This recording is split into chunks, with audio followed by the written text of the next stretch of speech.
Hello viewers, আসসালামু আলাইকুম and welcome back to my channel. আশা করি আপনারা সবাই খুব ভালো আছেন। তো প্রতিদিনের মতো আজ একটি নতুন রেসিপি নিয়ে চলে এসেছি আপনাদের সাথে শেয়ার করার জন্য। আজকে আমি আপনাদেরকে তৈরি করে দেখাবো পোলার চাল দিয়ে 1.5 লিটার দুধের ফিরনি। আশা করি আপনাদের কাছে অনেক ভালো লাগবে। মিষ্টি জাতীয় ডেজার্টের মধ্যে সবচেয়ে সহজ আর সবচেয়ে মজাদার একটি রেসিপি হচ্ছে ফিরনি, যেটা আমরা খেতে কম বেশি সবাই অনেক পছন্দ করি। তো আশা করি আপনাদের কাছে আমার আজকের এই ছোট্ট রেসিপিটা অনেক ভালো লাগবে। তো চলুন কথা না বেরিয়ে রেসিপিটা দেখে নিই। রেসিপিটা ভালো লেগে থাকলে লাইক, কমেন্ট, শেয়ার করার অনুরোধ রইল। আমার চ্যানেলটাকে সাবস্ক্রাইব করে আমার পাশেই থাকবেন। তো এখানে আমি 1 কাপ পরিমাণ চিনি গুঁড়া পোলার চাল নিয়ে নিয়েছি। যেহেতু আজকের ফিরনিটা পোলার চাল দিয়ে তৈরি করব, তো এখানে আমি ভালো ব্র্যান্ডের পোলার চালটা ইউজ করছি। আপনারা যে কোনো ব্র্যান্ডের সুগন্ধি পোলার চালটা ব্যবহার করতে পারবেন। চালটাকে আমি আধা ঘন্টার জন্য পানির মধ্যে ভিজিয়ে রাখবো। তারপরে এটাকে আমি ভালো করে ধুয়ে এটাকে আমি জাস্ট আধ ভাঙা করে নিব। খুব বেশি মিহি করে এটাকে ভাঙা যাবে না, জাস্ট আধ ভাঙা করে নিলেই হবে। আর এখানে আমি প্রায় 1.5 লিটার দুধের জন্য 1 কাপ পরিমাণ পোলার চাল ব্যবহার করছি। আর অবশ্যই চেষ্টা করবেন ভালো ব্র্যান্ডের সুগন্ধি পোলার চালটা ব্যবহার করার জন্য। এতে করে কিন্তু ফিরনির মধ্যে যে একটা ফ্লেভার আর গন্ধ, ওইটা অনেক সুন্দর আসবে। তো আধা ঘন্টা পর কিন্তু আমি এটাকে জাস্ট ভেঙে নিয়েছি শিলপাটার মধ্যে নিয়ে। আপনাদের যেভাবে ইজি হয় জাস্ট এরকম করে আধ ভাঙা করে নেবেন। তো এখন এটাকে আমি একটা সাইডে রেখে দিচ্ছি।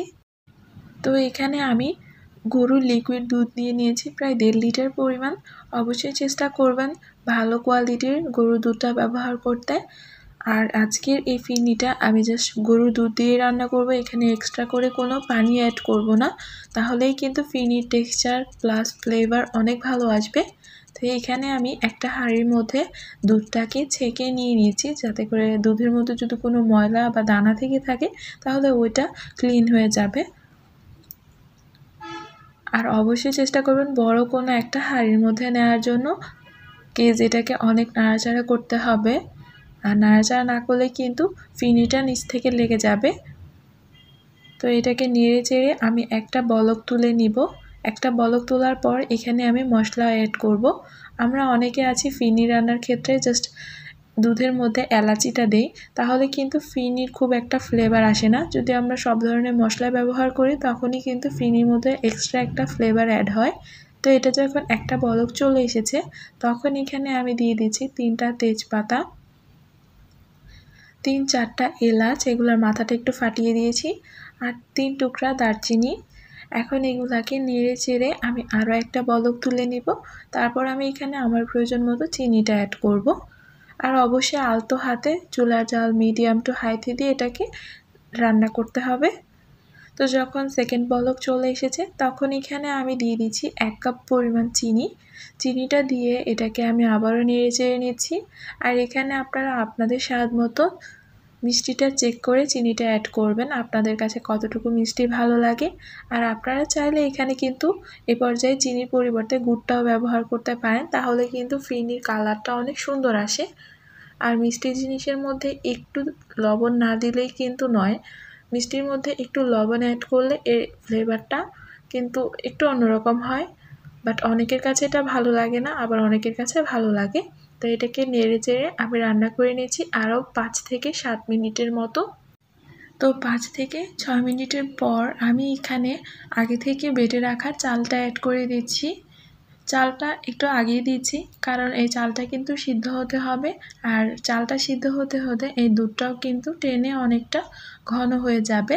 আর এখানে আপনারা কিন্তু খেয়াল করেছেন আমি এক্সট্রা করে কোনো পানি অ্যাড করিনি। এক্সট্রা করে পানি অ্যাড না করাতে কিন্তু এই ফিরনির ফ্লেভারটা লাস্টে অনেক ভালো আসবে, এর কনসিস্টেন্সিটা অনেক ভালো আসবে। তো এটাকে নেড়ে চেড়ে আমি রান্না করতে থাকবো 15 থেকে 16 মিনিটের মতো চুলার জাল মিডিয়ামে দিয়ে। কারণ হচ্ছে রান্নার মাঝখানে কিন্তু এই চালটাকেও সিদ্ধ করতে হবে আর নেড়ে চেড়ে দুধটাকেও কিন্তু ঘন করে নিতে হবে। তাই চেষ্টা করবেন একটু ধৈর্য ধরে আস্তে আস্তে রান্নাটা করার জন্য, তাহলেই কিন্তু আপনাদের ফিরনি কনসিস্টেন্সি প্লাস ফ্লেভার অনেক ভালো আসবে। তো এখন এটাকে নাড়াচাড়া করে রান্না করে একদম শেষ পর্যায়ে আপনাদের সাথে আমি শেয়ার করছি। তো প্রায় 16 মিনিট পর দেখতেই পাচ্ছেন ফিরনির কনসিস্টেন্সিটা কিন্তু অনেক সুন্দর হয়ে এসেছে, আর চালগুলাও কিন্তু সিদ্ধ হয়ে গিয়েছে। আর এর থেকে মাশাআল্লাহ অনেক সুন্দর একটা গন্ধ বের হচ্ছিল। তো এখন এটাকে আমি উপর থেকে সাজানোর জন্য দিয়ে দিচ্ছি কিছু কিশমিশ। কিশমিশের পরিমাণটা আপনারা আপনাদের ইচ্ছে মতো বাড়িয়ে দিতে পারবেন।